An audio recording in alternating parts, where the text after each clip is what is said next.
G'day legends, in this video we are going to be speculating about the return of Charles Oliveira. It's good to be saying his name again. Dana White just recently did an Instagram live stream where he was getting tons of backlash about his take on Jon Jones being the #1 pound-for-pound fighter in the world right now. But he also started hinting at some news of some fighters coming back, and we are going to be locking in on the Charles Oliveira part of that announcement. So, Dana was talking about Charles Oliveira, Alexander Volkanovski, Conor McGregor, and weirdly Max Holloway as well, which I do think it was just a brain fart. Him bringing up Max Holloway did cause MMA Twitter to go into a bit of a spiral and start to speculate whether or not Ilia Topuria actually is going to be showing up to defend his title. I think he is. I think it was just a little bit of a slip up from Dana White.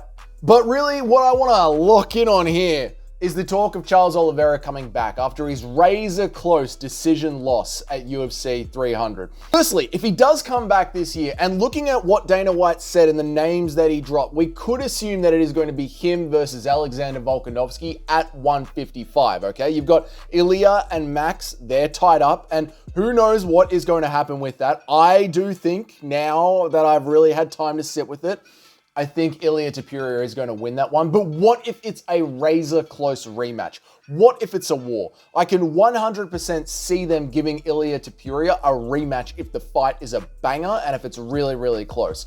Don't tell Sean Strickland that. He will flip out. And if it is going to be at the end of the year, we know that Volk wants to come back towards the end of the year, and we also know that Volk needs to stay busy, okay? When he has time off and he's at home, he salts a little steak, he grabs a beer, he walks out onto his beachside patio, he gives his wife and his daughter a kiss as they're playing in the pool, he turns on the grill, and then Alexander Volkanovski just breaks down crying because of how bad life is. Sorry, Volk, but we know why he breaks down. It's because he's a true warrior. And if he isn't ending careers, he is in tears. If he isn't ending careers, he is in tears. That's good. That is good. Tell Jamie to put that on a t-shirt.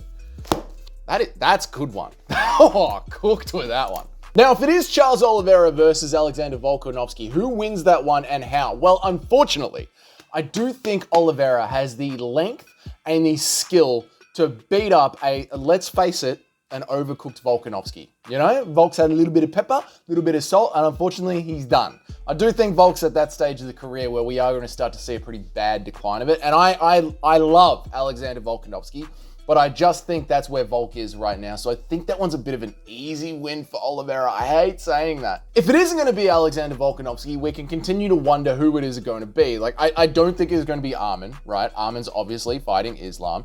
And everyone else, like Justin Gaethje and Dustin Poirier and Chandler and Dariush, Charles Oliveira has already fought them and beaten them pretty convincingly. So a rematch with them is pretty unlikely. Except maybe for Dustin Poirier.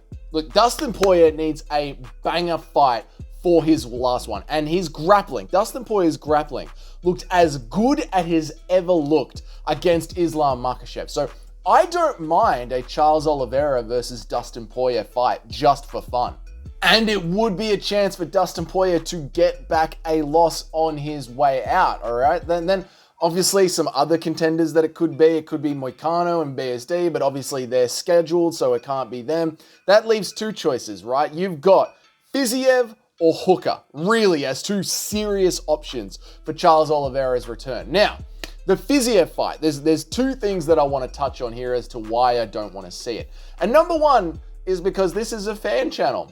I'm not trying to be some sort of analyst like Dan Hardy. I'm allowed to be incredibly biased, just like MMA Joey is. And being a biased fan, I don't think that Rafael Fiziev wins the fight against Oliveira. And I want to see him go for a title. I want to baby him up the ranks a little bit. Can we please just give Rafael Fiziev Beneil Dariush, so we can get a fun Muay Thai striker into the top 5. Please, MMA gods, please get my boy Fiziev back into the top 5.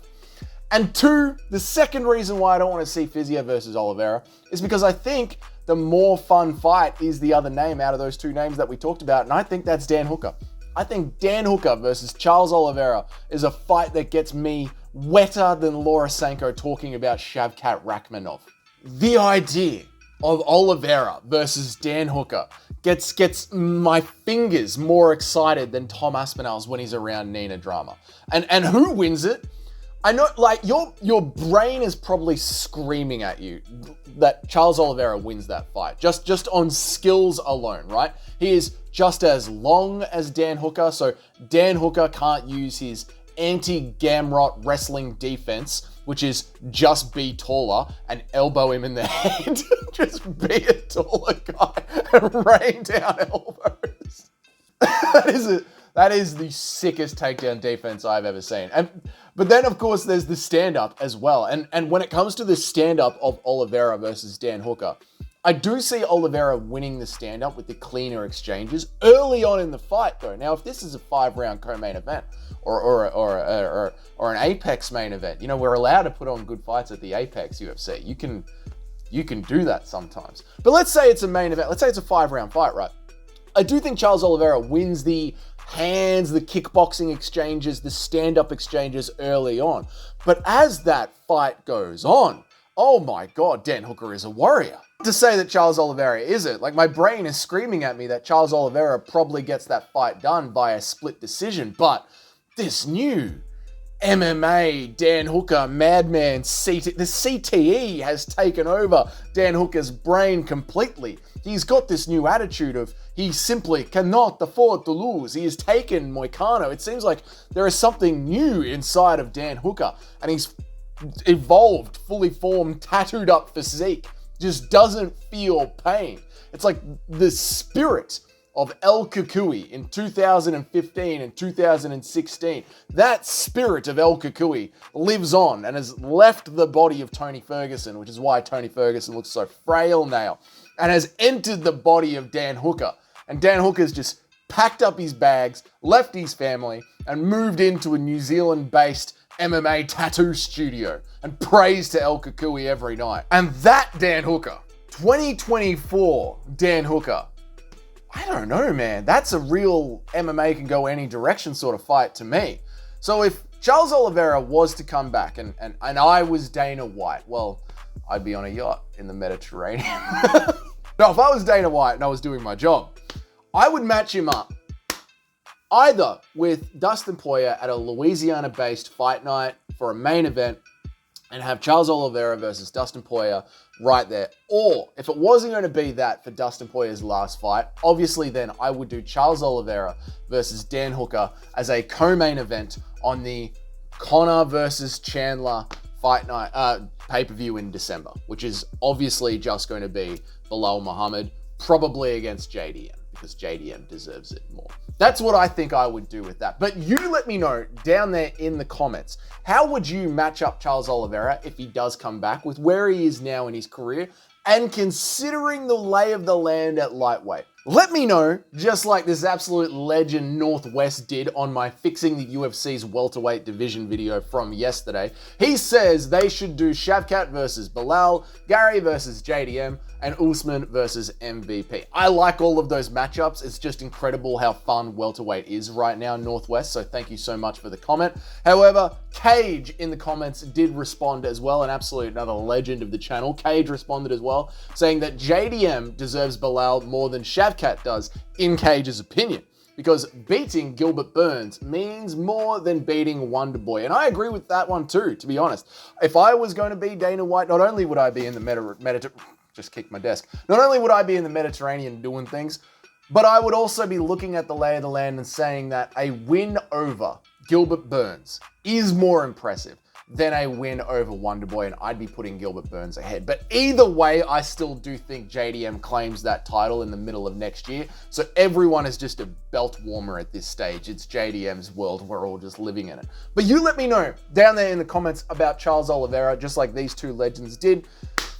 It's the weekend, boys. There will not be a video on Monday, but there will be one very soon. I'm going on a quick camping trip, and then when I get back, we're dropping new videos. Maybe I'll drop some videos while I'm on the camping trip. Maybe we'll do another live stream by the river. It all depends on reception when I'm out there on the road. So I will try and keep the content coming for the next couple of days. If not, lock into the community tab post, and I will be announcing when I come back, and we'll be getting right back on with everything. Until then, you guys all have yourselves a bloody great weekend. There's no fights this weekend, but on the UFC's channel on YouTube, UFC on YouTube. They are playing back my favorite event of all time, UFC 217, when they would be playing a pay-per-view normally during the day. So go over there, check that pay-per-view out. It is such a great pay-per-view. Back in the day when I was an early MMA fan, just downloading pay-per-views off a certain website that you can't say anymore. That's one of those pay-per-views that I'll chuck on in the garage while I was working out, just watch it over and over again. Bloody love that pay-per-view. So check that one out on the weekend. But that's it. That's the end of the video. If it's your first time here, hit that subscribe button. If you're already on board with the channel, if you could hit the like button, that would be awesome. You guys all have yourselves a great weekend, and I will see you all in the next video in a couple of days. See ya.